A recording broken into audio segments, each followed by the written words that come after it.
ಇದ್ದೀನಲ್ಲ ಎಷ್ಟು bend. Hi, welcome back to my channel.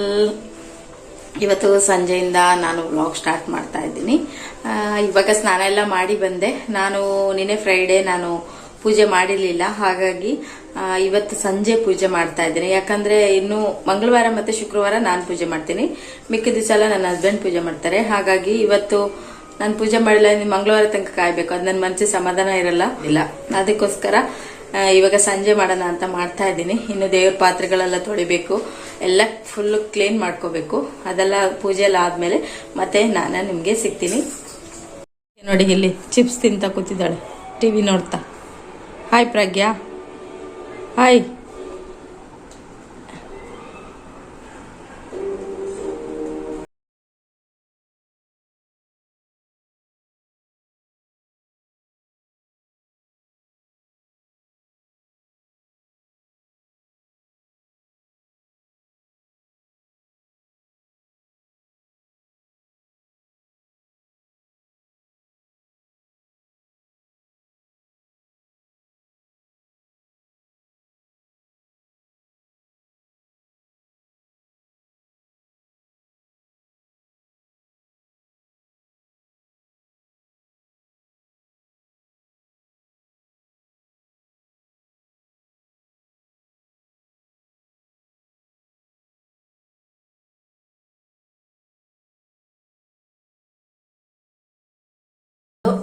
Almost ಇವಾಗ ಒಂದು 7:30 ಆಯ್ತು.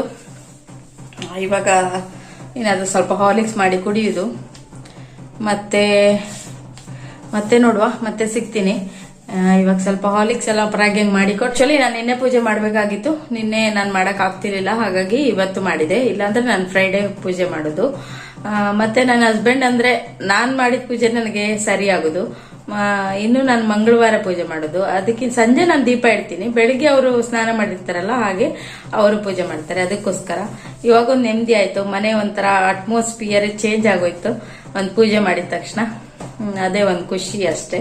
ನಾನು ಹಾರ್ಲಿಕ್ಸ್ ಮಾಡೋಣ ಅಂತ ಹೋದೆ, ಹಾರ್ಲಿಕ್ಸ್ ಪೌಡರ್ ಖಾಲಿ ಆಗಿದೆ. ಅದಕ್ಕೆ ಇವಾಗ ಜೀರಿಗೆ ಕಷಾಯ ಮಾಡಿ ಕುಡಿಯೋಣ ಅಂತ ಅನ್ಕೊಂಡೆ. ಪ್ರಜ್ಞಾ ಕುಟ್ಟುತ್ತಾ ಇದ್ದಾಳೆ, ನಾನು ಇದು ಮಾಡಿ ಇಟ್ಟಿದ್ದೀನಿ. ಇಲ್ಲಾಂದ್ರೆ ನಾನು ಪುಡಿ ಮಾಡಿ ಇಡ್ತಿದ್ದೆ, ಇವಾಗ ಖಾಲಿ ಆಗಿದೆ, ಹಾಗಾಗಿ ಸ್ವಲ್ಪನೇ ಹಾಕಿ ಇದ್ರಲ್ಲಿ ಪುಡಿ ಮಾಡ್ತಾ ಇದ್ದೀನಿ.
ಇವಾಗ ಹಲ್ಲುಜ್ಜಿ ಆಯಿತು, ಮುಖ ತೊಳೆದಾಯಿತು, ಎಲ್ಲ ಆಯಿತು. ಫೈನಲ್ ಆಗಿ ಇನ್ನೇ ಮಲಗುದು ನಾವು.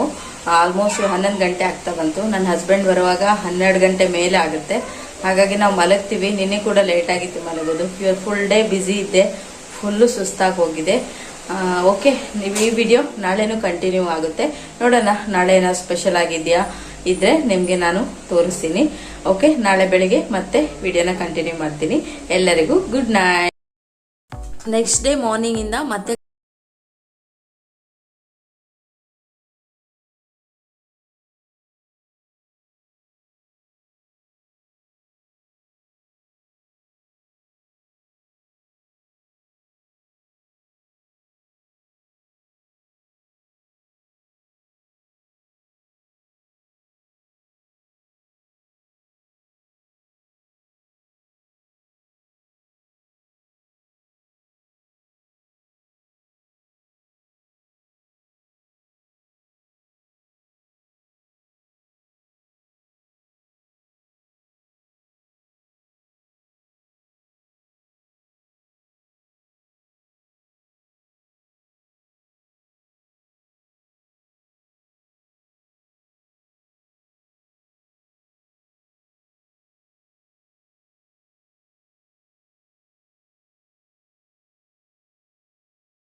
ಇವಾಗ ಟೀ ಕುಡಿತಾ ಇದ್ದೀನಿ. ಇನ್ನು ಅಡುಗೆ ಎಲ್ಲ ಆಗಬೇಕು. ಮೀನು ತಂದು ಕೊಟ್ಟಿದ್ದಾರೆ, ಫ್ರೈ ಮಾಡಬೇಕು. ಏನಾದರೂ ವೆಜ್ ಕರಿ ಮಾಡಬೇಕು. ನೋಡೋಣ ಹೇಗಾಗುತ್ತೆ ಅಂತ. ಫಸ್ಟು ಟೀ ಕುಡಿತೀನಿ, ಆಮೇಲೆ ಅಡುಗೆ ಮಾಡಕ್ಕೆ ಹೋಗ್ತೀನಿ. ವಾಟರ್ ಮೆಲನ್ನು ನಿನಗೆ? ನಿನಗಲ್ಲ, ನನಗೆ. ನನಗೆ ಅದನ್ನ ನೋಡಿ ಈಗ ಪಪ್ಪ ತಂದಿದ್ದ ಅಂತಂದು ವಿಡಿಯೋ ಮಾಡ್ತಾರಲ್ಲ ಅದೇ. ಎಷ್ಟು ರುಪೀಸ್ ನೋಡ? 0091 ಅಲ್ಲ 61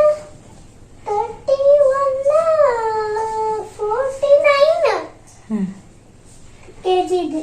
49 kg ಇದೆಯಾ? 49 ದುಡ್ಡ? 49 ಅಲ್ಲ. ಇವಾಗ ಪ್ರಾಗ್ಯ ತಲೆಗೆ ಸ್ವಲ್ಪ ಎಣ್ಣೆ ಹಚ್ಚುತ್ತಾ ಇದ್ದೀನಿ. ನಿನ್ನೆ ನಾನು ಎಣ್ಣೆ ಹಾಕಿರಲಿಲ್ಲ. ಒಂದು ದಿವಸ ಬಿಟ್ಟು ಒಂದು ದಿವಸ ಅವಳ ತಲೆಗೆ ಎಣ್ಣೆ ಹಾಕ್ತೀನಿ. ತುಂಬ ಎಣ್ಣೆ ಬೇಕಾಗುತ್ತೆ ಅವಳ ತಲೆಗೆ. ಕರ್ಲಿ ಹೇರ್ ಆಗಿರೋದ್ರಿಂದ ಎಣ್ಣೆ ಹಾಕಿಲ್ಲ ಅಂದರೆ ತುಂಬ ಸಿಕ್ಕಾಗ್ಬಿಡುತ್ತೆ, ಬಾಚಲಿಕ್ಕೆ ಕಷ್ಟ ಆಗುತ್ತೆ.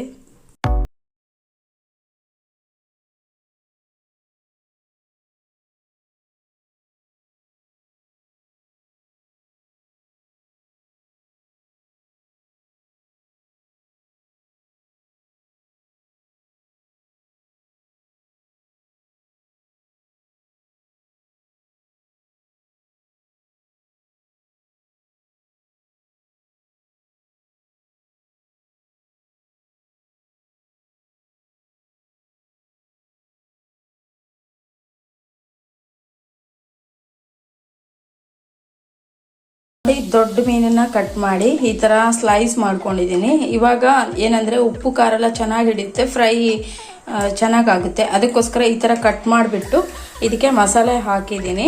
ಅದರದ್ದು ಈ ಥರ ನೋಡಿ ತಲೆ ಎಲ್ಲ ಇದೆ. ಇದೆಲ್ಲ ನಾನು ಯೂಸ್ ಮಾಡಲ್ಲ, ಇದು ಮಾತ್ರ. ಅದು ತಲೆ ಎಲ್ಲ ಯೂಸ್ ಮಾಡೋದಿಲ್ಲ ನಾನು, ಅದನ್ನು ಬಿಸಾಕ್ಬಿಡ್ತೀನಿ. ಹಾಗಾಗಿ ಇದನ್ನು ಫ್ರೈ ಕಲಸಿಟ್ಟಿದ್ದೀನಿ. ಇವಾಗಿನ್ನೂ ಹರವೆ ಸೊಪ್ಪಿಂದು ಒಂಥರ ಸ್ವಲ್ಪ ಸೆಮಿ ಗ್ರೇವಿ ಥರ ಪಲ್ಯ ಮಾಡ್ಕೊಳ್ತೀನಿ. ಅದು ರೆಡಿ ಮಾಡ್ಕೋಬೇಕಿನ್ನು. ನೋಡಿ ಫ್ರೈಗೆ ಹಾಕಿದ್ದೀನಿ. ಇವಾಗ ಸ್ವಲ್ಪ ಮಾಡ್ಕೊಳ್ಳೋದು, ಸಂಜೆ ಸ್ವಲ್ಪ ಮಾಡ್ಕೊಳ್ಳೋದು ಅಂತ.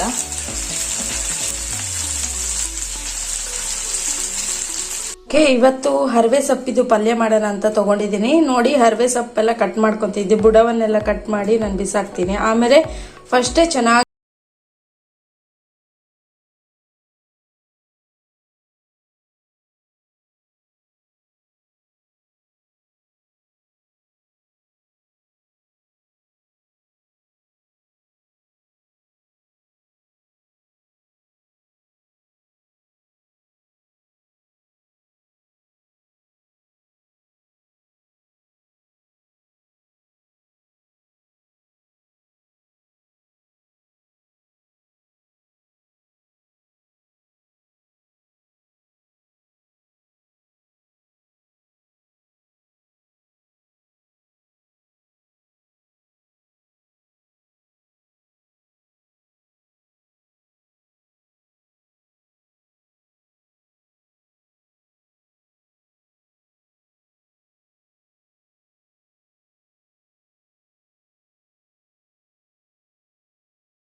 ಫ್ರೀಸರ್ ಅಲ್ಲಿ ಇಟ್ಟಿರೋದ್ರಿಂದ ಆಮೇಲೆ ಸ್ವಲ್ಪ ಇದು ಐಸ್ ಎಲ್ಲ ಕಮ್ಮಿ ಆಗ್ತದಲ್ಲ, ಅವಾಗ ಅದನ್ನ ಮಿಕ್ಸ್ ಅಪ್ ಮಾಡ್ತೀನಿ.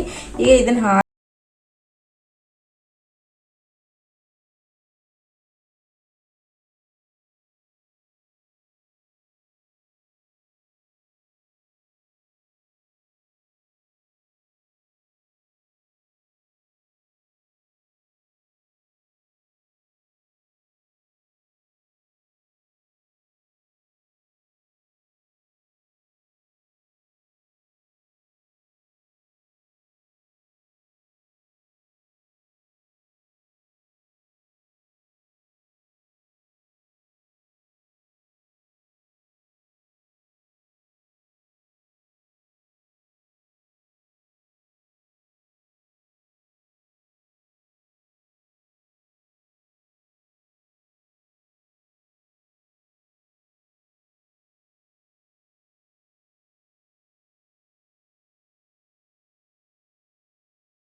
ಓಕೆ, ನೀವು ಕೇಳಿರಂತ ಕ್ವಶನ್ಗೆ ಲಾಸ್ಟ್ ಆಗಿ ನಾನು ವಿಡಿಯೋದಲ್ಲಿ ಆನ್ಸರ್ ಮಾಡ್ತೀನಿ ಅಂತ ಹೇಳಿದ್ದೀನಿ. ಈ ತರ ಆನ್ಸರ್ ಮಾಡೋದು ನಿಮ್ಗೆ ಇಷ್ಟ ಆಗುತ್ತಾ, ಅಥವಾ ಒಂದು ಎಲ್ಲಾ ಕ್ವಶನ್ ಇದ್ ಮಾಡಿ ಒಂದು ಬ್ಲಾಗ್ ತರ ಮಾಡಿ ನಿಮ್ಗೆ ಆನ್ಸರ್ ಮಾಡೋದು ಇಷ್ಟ ಆಗುತ್ತಾ ಅನ್ನೋದನ್ನ ನಂಗೆ ಕಮೆಂಟ್ ಅಲ್ಲಿ ಹೇಳಿ. ಏನಂದ್ರೆ ನನ್ನ ಕ್ವಾಲಿಫಿಕೇಶನ್ ಏನು ಅಂತ ಒಬ್ರು ಕೇಳಿದ್ರು. ನಂದು BA ಆಗಿದೆ, ಡಿಗ್ರಿ ಕಂಪ್ಲೀಟ್ ಆಗಿದೆ ಅಷ್ಟೇ. ನಿಮ್ಗೆ ಆನ್ಸರ್ ಸಿಕ್ಕಿದೆ ಅಂತ ಅನ್ಕೊಂತೀನಿ ನಾನು. ಮತ್ತೊಬ್ರು ಕೇಳಿದ್ರು, ನೀವು ಪ್ರಾಗ್ಯಗೆ ಹೇಗೆ ಎದೆ ಹಾಲು ಬಿಡಿಸಿದ್ರಿ ಅಂತ ಕೇಳಿದ್ರಿ. ಪ್ರಾಗ್ಯಗೆ ಎದೆ ಹಾಲು ಅಂದ್ರೆ ಅವಳು ಸ್ಟಾರ್ಟಿಂಗ್ ಮಗು ಹುಟ್ಟಿದ ತಕ್ಷಣನೇ ಏನು ಎದೆ ಹಾಲು ತುಂಬಾನೇ ಇತ್ತು ನನಗೆ. ಅವಳಿಗೇನು ಎದೆ ಹಾಲು ಅನ್ನೋದು ಕಮ್ಮಿನೇ ಆಗಿಲ್ಲ. 2 ವರ್ಷ 4 ತಿಂಗಳು ನಾನು ಅವಳಿಗೆ ಎದೆ ಹಾಲು ಕುಡಿಸಿದ್ದೀನಿ. ನನಗೆ ಎದೆ ಹಾಲು ಜಾಸ್ತಿ ಆಗಿ ಹೋಗ್ತಾ ಇತ್ತು. ಅದನ್ನ ನಾನು ಹಾಸ್ಪಿಟಲ್ ಅಲ್ಲಿ ಕೆಲವು ಮಕ್ಕಳಿಗೆ ಎದೆ ಹಾಲು ಇರುವುದಿಲ್ಲ ಅಲ್ಲ ಕೆಲವರಿಗೆ, ಅಂತವರಿಗೆ ನಾನು ತೆಗೆದು ಕೊಟ್ಟಿದ್ದೆ. ಅಷ್ಟು ನನಗೆ ಎದೆ ಹಾಲು ಇತ್ತು. ಮತ್ತೆ ಏನಂದ್ರೆ ಅವಳು 2 ವರ್ಷ 4 ತಿಂಗಳು ಕುಡ್ದಿದ್ಲು. ಆಮೇಲೆ ಅವಳಿಗೆ ಬಿಡಿಸ್ಬೇಕಂದ್ರೆ ಏನು ನಾನು ಟ್ರಿಕ್ಸ್ ಅಂದ್ರೆ, ನಾನು ಅವಳಿಗೆ ದಿವಸಕ್ಕೊಂದು 5-6 ಸಲ ಸ್ವಲ್ಪನೇ ತಿನ್ನಿಸ್ತಾ ಇದ್ದೆ. ಅಂದ್ರೆ ಒಂದ್ಸಲ ಇದು ಆಪಲ್ದು ಪ್ಯೂರಿ ಮಾಡಿ ಎಲ್ಲ ತಿನ್ನಿಸ್ತಾ ಇದ್ದೆ, ಆಮೇಲೆ ಮೊಟ್ಟೆ ಎಲ್ಲ ಸ್ಮ್ಯಾಶ್ ಮಾಡಿ ತಿನ್ನಿಸ್ತಾ ಇದ್ದೆ. 2 ಸಲ ಅನ್ನ ಕೊಡ್ತಾ ಇದ್ವಿ, ಒಂದು ಸಲ ಮಣ್ಣಿ, ಇದು ರಾಗಿ ಸಿರಿ ಅಂತ ಹೇಳ್ತಾರಲ್ಲ ಅದನ್ನ ಮಾಡಿ ನಾನು ತಿನ್ನಿಸ್ತಾ ಇದ್ದೆ. ಟೋಟಲ್ ಒಂದು 5-6 ಸಲ ಅವಳಿಗೆ ನಾವು ತಿನ್ನಿಸ್ತಾ ಇದ್ವಿ. ಹಾಗಾಗಿ ಅವಳಿಗೆ ಆವಾಗ ಎದೆ ಹಾಲು ಬೇಕು ಅಂತ ಅನ್ನಿಸ್ತಿರ್ಲಿಲ್ಲ. ಯಾವಾಗ ಮಕ್ಕಳಿಗೆ ಹೊಟ್ಟೆ ಖಾಲಿ ಇರ್ತದೆ ಅವಾಗ ಅವರಿಗೆ ಹಸಿವೆ ಆಗ್ತದಲ್ಲ, ಅವಾಗ ನೀವು ಬೇರೆ ಏನು ಕೊಟ್ಟಿಲ್ಲ ಅಂದ್ರೆ ಅವ್ರು ಎದೆ ಹಾಲಿಗೆ ಇದ್ ಮಾಡ್ತಾರೆ, ಜಾಸ್ತಿ ಬೇಕು ಅಂತ ಬರ್ತಾರೆ. ನೀವು ಅವರಿಗೆ ಬೇರೆ ಫುಡ್ ಗಳನ್ನ ಜಾಸ್ತಿ ಕೊಡಿ. 2.5 ವರ್ಷ ಅಂತ ಹೇಳಿದ್ರೆ ಇಲ್ಲ, 1 ವರ್ಷಕ್ಕೆಲ್ಲ ನಾವು ಅವರಿಗೆ ಸ್ವಲ್ಪ ಆಪಲ್ ಆಗಿ ಫ್ರೂಟ್ಸ್ ಆಗ್ಲಿ ಸ್ವಲ್ಪ ಪ್ಯೂರಿ ಟೈಪ್ ಮಾಡಿ ಕೊಡ್ಬೋದಲ್ವಾ. ಹಾಗಾಗಿ ನಾನು ಹೇಳ್ತಾ ಇರುವುದು, ನೀವು ಯಾವಾಗ ಬಿಡಿಸ್ತೀರಾ ಅದು ನಿಮ್ಮ ಮೇಲೆ ಡಿಪೆಂಡ್ ಆಗಿರುತ್ತೆ. ನಾನು 2 ವರ್ಷ 4 ತಿಂಗಳ ತನಕನೂ ಕುಡಿಸಿದ್ದೆ ಅವಳಿಗೆ ಹಾಲು. ಮತ್ತೇನಂದ್ರೆ ಆತರ ನಾನು ಫುಡ್ ಕೊಡ್ತಾ ಇರೋದ್ರಿಂದ ಅವಳು ಎದೆ ಹಾಲು ಹಗಲೆಲ್ಲ ಕುಡಿತಾನೆ ಇರ್ಲಿಲ್ಲ. ರಾತ್ರಿ ಟೈಮಲ್ಲಿ ಅವಳು ಕುಡಿಯಕ್ಕೆ ಇದ್ ಮಾಡ್ತಾ ಇದ್ಲು. ಮತ್ತೆ ಏನಂದ್ರೆ ನಾನು ಇದು ದಾಸವಾಳ ಸೊಪ್ಪು ಬರುತ್ತಲ್ವಾ, ಅದನ್ನ ಚೆನ್ನಾಗಿ ರುಬ್ಬಿಟ್ಟು ನಾವು ಎದೆ ಹಾಲು ಕುಡಿಸ್ತೀವಲ್ಲ ಅಲ್ಲಿ ಹಚ್ಕೊಂಡು ಇದ್ ಮಾಡ್ತಿದ್ದೆ. ಅವಳು ಅದನ್ನ ನೋಡಿದಾಗ ಒಂಥರ ಇದ್ ಮಾಡ್ತಾ ಇದ್ಲು, ಅದು ಶೀ ಕಕ್ಕ ಆತರ ಏನೋ ಮಾಡ್ತಾ ಇದ್ಲು. ಆಮೇಲೆ ಸ್ವಲ್ಪ ಇದ್ ಮಾಡ್ತಿದ್ಲು. ಆದ್ರೂ ಮತ್ತೆ ಅವಳು ಕುಡಿಯೋದ್ ಬಿಟ್ಟಿರ್ಲಿಲ್ಲ.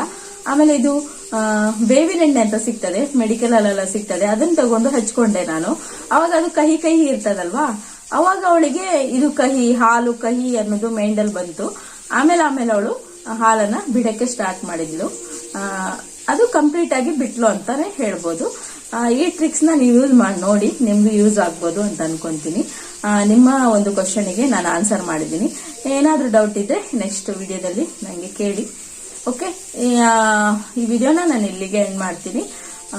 ಈ ವ್ಲಾಗ್ ಅಥವಾ ಈ ಇನ್ಫಾರ್ಮೇಶನ್ ನಿಮಗೆ ಇಷ್ಟ ಆಯ್ತು ಅಂದ್ರೆ ಲೈಕ್ ಮಾಡೋದನ್ನ ಮರಿಬೇಡಿ. ನಿಮ್ಮ ಹೆಚ್ಚಿನ ರೀತಿಯ ಸಪೋರ್ಟ್ ನನಗೆ ಬೇಕು. ಇನ್ನೂ ಜಾಸ್ತಿ ಸಪೋರ್ಟ್ ಮಾಡಿ ನನ್ನ ಚಾನೆಲ್ಗೆ ಮುಂದೆ ಹೋಗೋಕೆ ಒಂದು ದಾರಿ ಮಾಡಿಕೊಡಿ ಅಂತ ನಾನು ಕೇಳ್ಕೊಳ್ತಾ ಇದ್ದೀನಿ. ಈ ವಿಡಿಯೋ ಇಷ್ಟ ಆಯ್ತು ಅಂದ್ರೆ ಲೈಕ್ ಮಾಡಿ, ವಿಡಿಯೋಗೆ ಲೈಕ್ ಮಾಡಿ, ನನಗೆ ಸಪೋರ್ಟ್ ಮಾಡಿ.